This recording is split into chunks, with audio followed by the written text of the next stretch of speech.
Decir es que este ha sido un año altamente exitoso para el sistema educativo. Es más, yo creo que esa pregunta hay que reformularla. ¿Qué transformaciones vamos a hacer en el año 2023? Bien lo decía usted al inicio del programa, es que en los últimos gobiernos el sistema educativo no había sido prioridad y nosotros hemos tenido importantísimos logros. Primero, no veníamos de vacaciones, veníamos de tener las escuelas cerradas más de 2 años y veníamos de tener las escuelas en un completo abandono. Esa es una realidad objetiva que nadie puede objetar.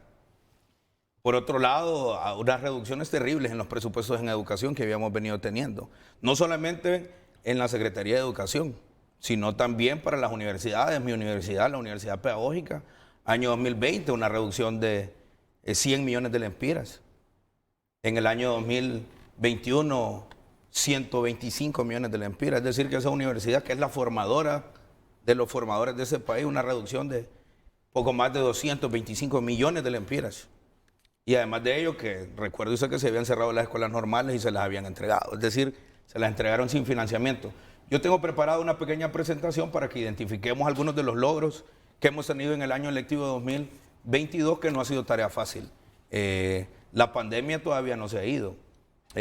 Nosotros recibimos 0 niños vacunados de 5 a 11 años, por ejemplo, y por eso un gran número de nuestras escuelas estaban cerradas.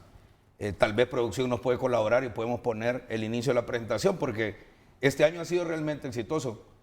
Reactivamos el programa de la matrícula gratis, que es el programa de financiamiento del Sistema Educativo Nacional, que en el año 2011, en el gobierno de Porfirio Lobo Sosa, suspendieron el financiamiento. La pregunta del millón, Ulises, aquí es: ¿quién ha venido financiando la escuela?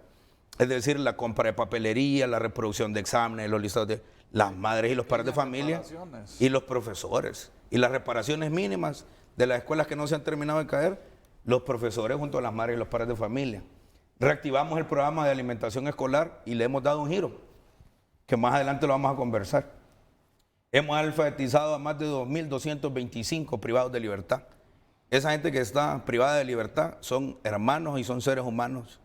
Y aspiramos nosotros desde el sistema educativo que se puedan nuevamente integrar a la sociedad en libertad después de haber pagado sus errores. Tenemos unos 3.620 estudiantes de educación prebásica. La educación prebásica es de las más importantes. La formación inicial es de lo más importante en la primera infancia y en el país prácticamente no existía. A pesar de las dificultades de la pandemia, hemos aumentado la matrícula en ese segmento del estudiantado. Hemos elaborado ya y tenemos lista la propuesta curricular para las nuevas escuelas normales bilingües. Mientras nos la cerraron allá por el año 2016, nosotros vamos a reaperturar las escuelas bilingües, como bien lo dijo, las escuelas normales, como bien lo dijo la presidenta Xiomara Castro, pero la vamos a abrir en modalidad bilingüe. Es decir, vamos a reaperturar 5 escuelas. Hemos seleccionado ya 13.700 estudiantes con becas sociales. Ya tenemos todo listo, estamos esperando el presupuesto aquí al cierre del año.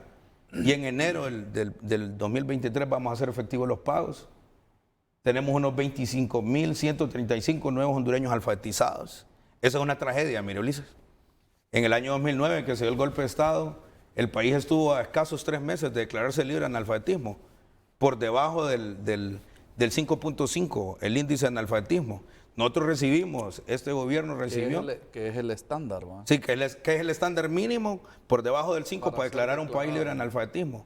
Los cubanos, los asesores cubanos de aquel momento fueron expulsados y crecimos a más de 0.5 por año.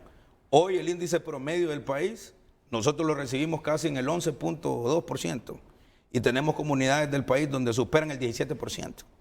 Nosotros este año, sin la asesoría de los cubanos, es decir, con los esfuerzos de los profesores, de las profesoras, hemos alfabetizado más de 25.000. La Secretaría de Educación es de las secretarías más antiguas que ha tenido el Estado de Honduras y nunca había tenido sello editorial. Nosotros hemos construido un sello editorial que lleva por nombre Sabio Valle y hemos publicado una obra inédita de Ramón Amaya Amador que lleva por nombre Morazaneida, siempre siguiendo las instrucciones de la presidenta. Eso nos va a permitir que los profesores investigadores, que los niños y las niñas tengan libros de texto en los salones de clase y que ya no se hagan negocios de compras masivas de libros a consultores o libros traídos de otros lugares del mundo. Los profesores y las profesoras, los niños hoy van a tener libros hondureños elaborados por hondureños y bajo la lógica hondureña.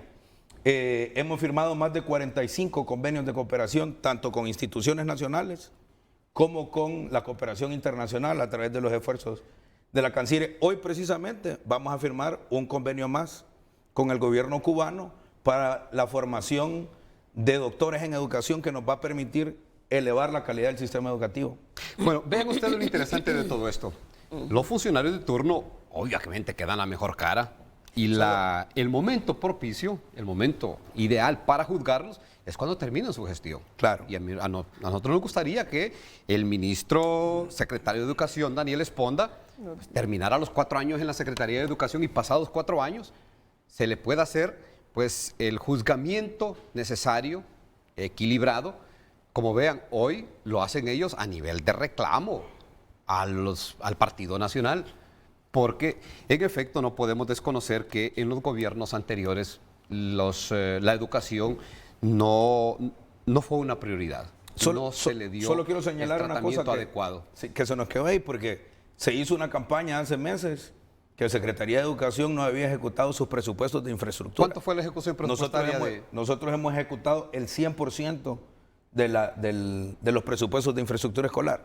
Es más, miren, nosotros ya en Honduras tenemos una cifra récord en la región centroamericana. Hemos reparado una velocidad de casi 3 centros educativos por día. Hemos reparado 1.002 centros, claro, en el contexto de recibir más de 12.000 centros destruidos se mira poco, pero si seguimos a ese ritmo y los presupuestos incrementan, seguramente nosotros vamos a poder resolver ese problema. ¿Son 21.000 centros educativos a nivel nacional o son más? 17.672, si no me centros equivoco. Educativos. Planteles escolares y centros educativos son 23.000. ¿Y me dice que han reparado? Nosotros hemos reparado alrededor de 1.002 centros educativos. Bueno, entre cooperación externa, presupuestos de Secretaría de Educación, esfuerzos del Fondo Hondureño de Inversión Social, y hemos logrado hacer una cosa sumamente importante, que la cooperación externa vuelva a tener confianza en el gobierno.